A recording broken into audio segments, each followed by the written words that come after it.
Hello दोस्तों, कैसे हैं आप सब। उम्मीद करता हूं आप सभी अच्छे होंगे। आप सभी का स्वागत है एक बार फिर से आपके channel GS preparation bye Himanshu Singh में।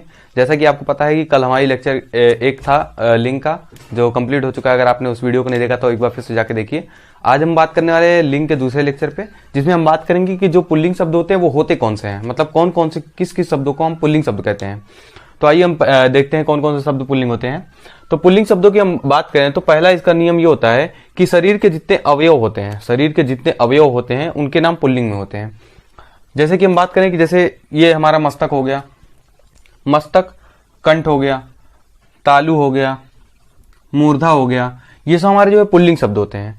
ओष्ठ भी, दंत, कान, हाथ, पैर, रोम, अंगूठा, घुटना, मुंह, बदन जिसको शरीर कहते हैं, बाल भी हो गया, गाल भी हो गया। इस टाइप से बहुत सारे एग्जाम्पल आप लिखते चले जा सकते हैं। मतलब शरीर के जितने अवयव होते हैं उनके नाम हम हमेशा पुल्लिंग में काउंट करते हैं। जैसे कि आप कभी एक एग्जाम्पल देख सकते हैं कि जैसे कान होता है, ना कि होती है। तो कान होता है तो इसका मतलब पुल्लिंग हो गया। हाथ होता है तो इसका मतलब पुल्लिंग हो गया। आप खुद से बना सकते हैं इसको। आप जैसे गाल होता है वैसे बाल होता है, इस टाइप से आप पुल्लिंग शब्द खुद से बना सकते हैं। लेकिन इसके भी कुछ अपवाद होते हैं। अपवाद में कौन कौन से हैं? जैसे कि अपवाद में हम बात करें तो नाक, नाक हमेशा होती है, नाक होता नहीं है। नाक होती है, जीभ होती है, उंगली होती है, एड़ी होती है, चोड़ी, चोटी, नस, आंख, कलाई, भौं। भौं लोग जो ऐसे सिकोड़ते हैं ऐसे करके, वही भौं। भौं, पुतली, जांग, खाल, ये सब ऐसे शब्द हैं जो हमें अपवाद के रूप में इनको हम स्त्रीलिंग कहते हैं। जैसे कि आंख होती है, कलाई होती है, इस टाइप से सब जितने भी यहाँ पे लिखे गए हैं ये अपवाद के रूप में होते हैं, जो पुल्लिंग शब्द नहीं होते हैं, लेकिन इनको स्त्रीलिंग कहा जाता है। और इसके बाद दूसरा नियम क्या है हमारा, अनाजों के नाम पुल्लिंग होते हैं। मतलब जितने भी अनाज के नाम आप जानते हैं सब पुल्लिंग होते हैं। इसके भी कुछ अपवाद हैं, उनको भी हम बताते हैं। जैसे अनाजों के नाम में क्या है, उदाहरण में जैसे गेहूं दिया गया है, गेहूं, गेहूं होता है, चावल होता है, मटर होता है, चना होता है, जौ होता है, बाजरा, तिल, मूंग, उड़द, इस टाइप से जितने एग्जाम्पल आपको मन में आ रहे हैं सब ऐसे लिखते चले जाइए। ऐसे ये सब ऐसे शब्द हैं जो पुल्लिंग होते हैं, लेकिन इसके भी कुछ अपवाद हैं। जैसे कि अरहर, अरहर होती है। जैसे कभी अरहर की दाल आप खाए होंगे, अरहर की दाल लेके आइए, या अरहर की दाल खिलाइए, या अरहर की दाल होती है, इस टाइप से बोल सकते हैं इसको। बाजरी होती है, सरसों होती है, मक्का होता है, मूंगी होती है। लेकिन सरसों जो होती है, मतलब सरसों होती है लेकिन सरसों का तेल होता है, तेल जो है होता है, मतलब क्योंकि वो लिक्विड फॉर्म है। उसको अभी हम आगे नियम में बताएंगे, ठीक है। तो इतना हो गया। इसके बाद हम दूसरे नियम देखते हैं। अब हम बात करेंगे इसके बाद जो दूसरा होता है हमारे पास, दूसरा नियम जो होता है, तो इसमें लिखा है रत्नों के नाम पुल्लिंग होते हैं। रत्नों के नाम कौन कौन से रत्न ऐसे होते हैं जो पुल्लिंग होते हैं? तो रत्नों के नाम में सबसे पहले हीरा आता है, मोती आ जाता है, पन्ना आ जाता है, माणिक आ जाता है, नीलम हो जाता है, पुखराज हो जाता है। इसमें मोती शब्द आपको लग रहा हो कि ये स्त्रीलिंग होता है, लेकिन मोती को हमेशा ध्यान रखिए कि मोती हमेशा पुल्लिंग होता है। ये इंपॉर्टेंट शब्द लिख लीजिए इस पे, मोती शब्द हमेशा पुल्लिंग होता है। तो मोती हो गया, पन्ना, माणिक, नीलम, पुखराज, ऐसे आप लिखते चले जाइए। जितना भी एग्जाम्पल आपको पता है ऐसे लिख लीजिए। लेकिन इसमें भी कुछ अपवाद होते हैं। अपवाद के स्वरूप में हम देखेंगे कि इसमें अपवाद में जो है सीपी होता है, सीपी होती है, मणि होती है, रत्ती या गुंजा, इसको बोलते हैं रत्ती या गुंजा, ये होता है। अब इसके बाद जो है, इसके बाद दूसरा नियम हमारा क्या है, देशों के नाम पुल्लिंग होते हैं। देशों के नाम मतलब कि जैसे भारत हो गया, जापान हो गया, अमेरिका हो गया, नेपाल हो गया, इराक हो गया, ईरान हो गया, रूस, ऐसे जितने एग्जाम्पल हैं सबको ऐसे लिख सकते हैं। कोई भी कितने भी देश का नाम लिख सकते हैं। जैसे देशों के नाम पुल्लिंग होते हैं, लेकिन इसमें एग्जाम्पल के तौर पर अपवाद में जो है श्रीलंका आता है। श्रीलंका क्यों अपवाद में आता है? क्योंकि अगर हम इसको संधि विच्छेद करते हैं तो श्री, श्री जो है ये लक्ष्मी जी का पर्यायवाची के तौर पे आता है। श्री लक्ष्मी जी को भी कहते हैं। श्री मतलब हो गया लक्ष्मी, और लंका मतलब होता है द्वीप। लंका मतलब होता है द्वीप। ये हो गया आपका मार्क में कि मतलब श्रीलंका मतलब होता है, श्री मतलब लक्ष्मी और लंका मतलब द्वीप। मतलब लक्ष्मी जी का जो द्वीप है हमेशा स्त्रीलिंग में गिना जाएगा, कभी पुल्लिंग में गिना नहीं जाएगा। तो इसलिए जितने भी देश के नाम होते हैं सब पुल्लिंग होते हैं, लेकिन एक को छोड़ के वो है श्रीलंका आपका। इसके बाद हम अगले नियम पे आते हैं। तो अगले नियम में लिखा गया है कि गहनों के नाम पुल्लिंग होते हैं। गहनों के नाम में कौन कौन से नाम होते हैं? जैसे कंगन हो गया, कड़ा हो गया, कुंडन हो गया, गजरा हो गया, हार हो गया, झूमर हो गया, झुमका हो गया, ऐसे जितने भी एग्जाम्पल आपको पता है लिख सकते हैं इसके आगे। तो कंगन, कड़ा, कुंडन, गजरा, हार, झूमर, झुमका, ये सब ऐसे नाम है जो गहनों के नाम है, ये हमेशा पुल्लिंग में गिने जाते हैं। लेकिन इसमें भी कुछ अपवाद हैं। अपवाद के तौर पे हम किसको किसको देखते हैं। अपवाद में जो है आरसी आ जाता है। हाथ कंगन को आरसी, पढ़े लिखे को फारसी, वही वाला है आरसी। आरसी हो गया, नथ हो गई, पायल हो गई, चूड़ी हो गई, बाली हो गई। बस इतने एग्जाम्पल ऐसे हैं इसमें जो होते हैं, मतलब इनको हम स्त्रीलिंग के तौर पे कहते हैं। आरसी, नथ, पायल, चूड़ी, बाली, इस टाइप के होते हैं। अब अगले नियम पे हम आते हैं और हम अगले नियम की तरफ बढ़ते हैं। तो अगले नियम हमारा ये है कि धातुओं के नाम जो है पुल्लिंग होते हैं। जितने भी धातुओं के नाम होते हैं, यहाँ पे हाईलाइट कर देते हैं इसको, जितने भी धातुओं के नाम होते हैं वो हमेशा पुल्लिंग के होते हैं। जैसे कि सोना हो गया, पीतल हो गया, तांबा हो गया, लोहा हो गया, जस्ता, टीन, पारा, कांसा, ऐसे लिखते चले जाइए इसमें। लेकिन इसमें एक ही अपवाद है, सिर्फ इसमें सिर्फ एक ही अपवाद है, वो है चांदी। चांदी सिर्फ अपवाद के तौर पे है, क्योंकि चांदी में बड़ी ई लग गया है, या इस टाइप से कोई भी एग्जांपल ले सकते हैं। मतलब चांदी ही सिर्फ इसमें ऐसा है जो स्त्रीलिंग है, बाकी सारे पुल्लिंग होते हैं। जितने भी आप धातु के नाम जानते हैं सब पुल्लिंग में लिख सकते हैं आप। इसके बाद आता है द्रव। द्रव पदार्थों के नाम भी हमेशा पुल्लिंग में ही होते हैं। द्रव पदार्थों के नाम जैसे कि घी हो गया, घृत, तेल, पानी, दूध, दही, मट्ठा, शरबत, ऐसे लिख लीजिए जितने भी लिख सकते हैं। तो घी, घृत, तेल, पानी, दूध, मट्ठा, दही, शरबत, और बस इतने, और भी लिख सकते हैं इसमें। लेकिन अपवाद के तौर पे इसमें शराब, चाय, कॉफी, शाही और लस्सी है। मतलब इसमें शराब, चाय, कॉफी, शाही और लस्सी, क्योंकि शराब में शराब होती है, चाय होती है, कॉफी होती है, शाही होती है, ऐसे दूध होता है, पानी होता है, तेल होता है, दही होता है, मट्ठा होता है, लेकिन शाही होती है। इस टाइप से एग्जाम्पल आप ले सकते हैं। लेकिन इसमें सबसे इंपॉर्टेंट जो है, इसमें 4 शब्द ऐसे 3-4 शब्द ऐसे बहुत इंपॉर्टेंट, जैसे पानी हो गया, ये बहुत इंपॉर्टेंट पूछा जाता है परीक्षा में। तेल हो गया, ये भी इंपॉर्टेंट है। दूध हो गया, ये भी इंपॉर्टेंट है। दही हो गया, ये भी इंपॉर्टेंट शब्द है। जैसे दही तो बहुत ज्यादा इंपॉर्टेंट, दही और तेल, कभी कभी पानी भी पूछ लेता है, दूध भी पूछ लेता है, मतलब चारों शब्द आपको याद होने चाहिए, जो कि बहुत इंपॉर्टेंट है। इसके बाद हम आप बात पे आते हैं कि वर्णमाला के वर्ण पुल्लिंग होते हैं। ये बहुत ज्यादा एग्जाम में पूछा जाता है। पिछली बार वीडियो नहीं, मतलब स्टेनो की शायद कोई वैकेंसी तो उसमें पूछा गया था कि उसमें 4 ऑप्शन दिया था कि कौन सा ऑप्शन में ऐसा है कि जो स्त्रीलिंग शब्द है। उसमें ऐसे ऑप्शन दिए रहेंगे ई, री, मतलब इसमें अपवाद के तौर पे ई और री ऐसे शब्द हैं जो हमेशा इसमें स्त्रीलिंग में होते हैं। लेकिन पुल्लिंग कौन कौन से हैं? वर्णमाला के जितने भी अक्षर होते हैं सब पुल्लिंग होते हैं। जैसे कि आ हो गया, बड़ा हो गया, का हो गया, का से पूरा वर्ग, चा से पूरा वर्ग, टा से पूरा वर्ग, ता से पूरा वर्ग, पा से पूरा वर्ग, फा से, छ, ए, जो भी इस टाइप से होते हैं इसको आप लिख लीजिए।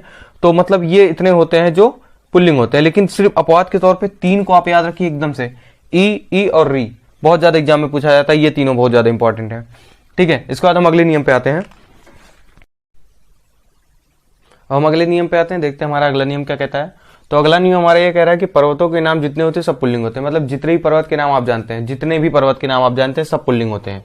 तो पर्वत के नाम में सबसे पहले हम देख लेते हैं, अरावली पर्वत हो गया, एंडीज पर्वत हो गया, हिमालय हो गया, कैलाश हो गया, विंध्याचल पर्वत, मतलब जितने भी पर्वत होते हैं आपके सब जो है सब पुल्लिंग होते हैं। इसमें कोई भी अपवाद नहीं है, मतलब जितने भी पर्वत होते हैं सब पुल्लिंग होते हैं। अब इसके बाद अगला नियम हमारा ये कह रहा कि महीनों के नाम, समय और दिनों के नाम, मतलब महीनों के नाम, समय और दिनों के नाम हमेशा पुल्लिंग में होते हैं। कैसे होते हैं इसमें एग्जाम्पल देख लेते हैं। समय सबसे पहले आ गया, समय हो गया, मिनट हो गया, पल हो गया, घंटा हो गया, दिन हो गया, सप्ताह हो गया, महीना हो गया। पक्ष में जितने भी पक्ष होते हैं, शुक्ल पक्ष, कृष्ण पक्ष, श्रावण, भादो, चैत्र, वैशाख, सोमवार मतलब सोमवार, मंगलवार, बुध, बृहस्पति, शुक्र, सप्ताह के जितने भी दिन होते हैं सब जो है हमारे पुल्लिंग होते हैं। चैत्र, वैशाख इसको बता ही चुके हैं। लेकिन मार्च, अप्रैल, अगस्त, सितंबर, मतलब महीनों, अंग्रेजी महीनों के दिन की बात करें तो इसमें मार्च, अप्रैल, अगस्त, सितंबर। हमने जनवरी क्यों नहीं लिया? क्योंकि जनवरी में अभी हमने इसके पहले ही बताया है कि ई लगा है, मतलब जिसमें भी ई लगा है, अंग्रेजी माह में जिसमें भी ई लगा है, जैसे जनवरी हो गया, फरवरी हो गया, मई हो गया, जुलाई हो गया, तो ये सारे महीने हमारे जो है स्त्रीलिंग में गिने जाते हैं। ऐसे दोपहर हो गया, दोपहर हो गई, रात हो गई, अमावस्या हो गई, इस टाइप के जो होते हैं समय वो हमारे आते हैं अपवाद के तौर पे, इसको हम बोलते हैं स्त्रीलिंग में। लेकिन इसके बाद अगर हम बात करें, ग्रह व तारों के नाम पुल्लिंग होते हैं। जैसे ग्रह व तारों के नाम पुल्लिंग होते हैं। इसमें जैसे उदाहरण के तौर पे हम देखेंगे सूर्य, चंद्रमा, तारा, मंगल और बुध। मतलब सूर्य हो गया, चंद्रमा हो गया, तारा हो गया, मंगल हो गया और बुध, ये सब आते हैं इसमें हमारे पुल्लिंग शब्द में, लेकिन अपवाद के तौर पे एक ही है, वो ही है पृथ्वी। पृथ्वी हमारी जो है स्त्रीलिंग में आती है। अब इसके बाद हम अगला नियम देखते हैं। हम देखते हैं हमारा अगला नियम क्या कहता है। अगला नियम हमारे यहाँ कह रहा है कि वृक्षों के नाम पुल्लिंग होते हैं। वृक्षों के नाम मतलब जितने वृक्ष के नाम होंगे सब पुल्लिंग होते हैं। जैसे कि नीम हो गया हमारा, बरगद हो गया, पीपल हो गया, अशोक हो गया, आम, अमरूद, महुआ, कुछ भी ऐसे जामुन, इस टाइप से जितने भी आप पेड़ के नाम जानते हैं, देवदार हो गया, ये सब पुल्लिंग में गिने जाते हैं। लेकिन अपवाद के स्वरूप इसमें इमली, जिसमें बड़ी ई लगा है, इमली हो गया, लीची हो गया, नाशपाती हो गया, नारंगी, ये इतने नाम जो 4 नाम आपके सामने दिख रहे हैं पेड़ों के, इमली, लीची, नाशपाती और नारंगी, ये ऐसे पेड़ हैं जिनको स्त्रीलिंग के अंतर्गत गिना जाता है। बाकी सारे जितने पेड़ होते हैं सब पुल्लिंग के अंतर्गत होते हैं।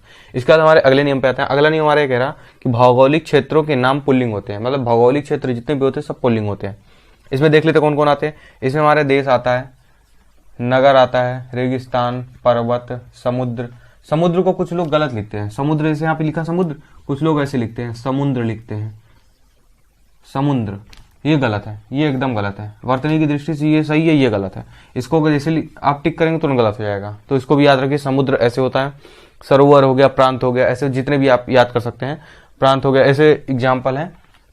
ये सब ऐसे होते हैं जो भौगोलिक क्षेत्र के नाम है, जो पुल्लिंग होते हैं। लेकिन इसमें से जो अपवाद के स्वरूप आते हैं, अपवाद के स्वरूप में बंगाल की खाड़ी, झील और घाटी, बंगाल की खाड़ी, बे ऑफ बंगाल, झील और घाटी, ये 3 चीज ऐसे हैं जो हमेशा स्त्रीलिंग में गिने जाते हैं। इसके बाद जो हमारे आता है अगला नियम जो है, अंग्रेजी के कुछ महत्वपूर्ण पुल्लिंग शब्द को हम देख लेते हैं कि मतलब अंग्रेजी के कोई पुल्लिंग शब्द पूछ लेता है कि कौन कौन शब्द ऐसे हैं। ऑप्शन में दे देगा अकॉर्डिंग टू ऑप्शन, मतलब कौन को 4 ऑप्शन दे देगा, उसमें से 3 एक जैसे रहेंगे, एक अलग दे देगा, एक इसमें से दे देगा एक कि इसमें बताएगा पुल्लिंग शब्द कौन से हैं। तो इसको हम देख लेते हैं अच्छे से।